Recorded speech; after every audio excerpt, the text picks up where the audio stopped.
అందరికీ praise lord. దేవుని నామానికి మహిమ కలుగును గాక. మీరందరూ బాగున్నారా? మీకోసం అనేది మేము ప్రార్థన చేస్తున్నాం. మీరు పెడుతున్న ప్రతి కామెంట్కి మేము ప్రార్థన చేస్తున్నాం. అలాగే ప్రాముఖ్యంగా ఎగ్జామ్స్ రాస్తున్న ప్రియులందరికీ కూడా ఆల్ ది వెరీ బెస్ట్. దేవుడు చక్కటి జ్ఞానం చేత ప్రభు మిమ్మల్ని నింపి నూతనమైన కార్యములు ప్రభు మీ జీవితంలో జరిగించుదురుగాక. మీ కష్టానికి తగిన ప్రతిఫలాన్ని ప్రభు మీకు అనుగ్రహించుదురుగాక. ఆమేన్, ఆమేన్. ఒకసారి అందరం ఈ వీడియో చూస్తున్నప్పుడు మన చేయి ఒకసారి ఇట్లా చూసుకుందామా? ఎందుకో చెప్పనా? ఇదే చేతుల్ని చాలామంది ఇట్లా పట్టుకొని, అయ్యా ఎంతమంది నేను వదిలేసినా నేను మాత్రం ఎప్పుడు నేను వదలం, ప్రామిస్ నువ్వంటే మాకు చాలా ఇష్టం అని నన్ను వారు మీ జీవితంలో ఎంతమంది ఉండుంటారు? లెక్క పెట్టుకోలేని అంతమంది ఉండుంటారేమో. ఈరోజు ఈ చేతులు ఖాళీ అయిపోయాయి కదా, ఈ చేతులు ఒంటరిగా అయిపోయాయి కదా. నిజమే, మా జీవితంలో కూడా ఇదే చేతుల్ని ఇలా పట్టుకొని, ఎందుకయ్యా మేము ఉన్నాం కదా, ఎందుకయ్యా మీకు ఈ బాధ, మేమందరం ఉన్నాం కదా అని అన్న రోజులు మా బ్రతుకులు ఎన్నో ఉన్నాయి. కానీ ఒక మాట చెప్పనా, ఈ చేయి ఇంకెలా ఉండంగల కారణం మనుషులు వదిలేసిన యేసయ్య ఈ చేతులను ఎప్పుడు వదలలేదు.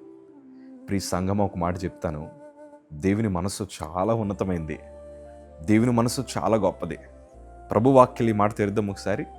ద్వితీయోపదేశకాండము 4వ అధ్యాయము 31వ మాట మనం చదవగలిగితే, నీ దేవుడని యెహోవా కనికరము గల దేవుడు గనుక నిన్ను చేయి విడువడు, నిన్ను నాశనం చేయుడు, తను నీ పితరులతో ప్రమాణము చేసిన నిబంధనను మర్చిపోడు.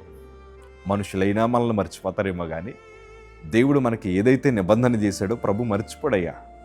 ఆనాడు దేవుడు తన ప్రజలతో చేసిన నిబంధనను ఆయన జ్ఞాపకం చేసుకోవడమే కాదు, దేవుని వాక్యం ఎట్లాంటిదంటే, అయ్యా నీ చెయ్యి విడువను, నిన్ను నాశనం చేయనయ్యా, నిన్ను బాగు చేసే దేవుణ్ణి, నిన్ను బలపరిచే దేవుణ్ణి అంటున్నాడు ఆయన. ఈరోజు ఎంతోమంది మన చేతులు విడిచిపెట్టారేమో కానీ నా 2 చేతులు జోడించి మాట్లాడుతున్నాను, నా యేసయ్య నీ చెయ్య నా చెయ్య పట్టుకున్నారు కాబట్టే ఇంకా మనం బ్రతుకున్నామయ్యా. ఎన్నో బలమైన శోధనలు మనల్ని తాకుతున్నాయి.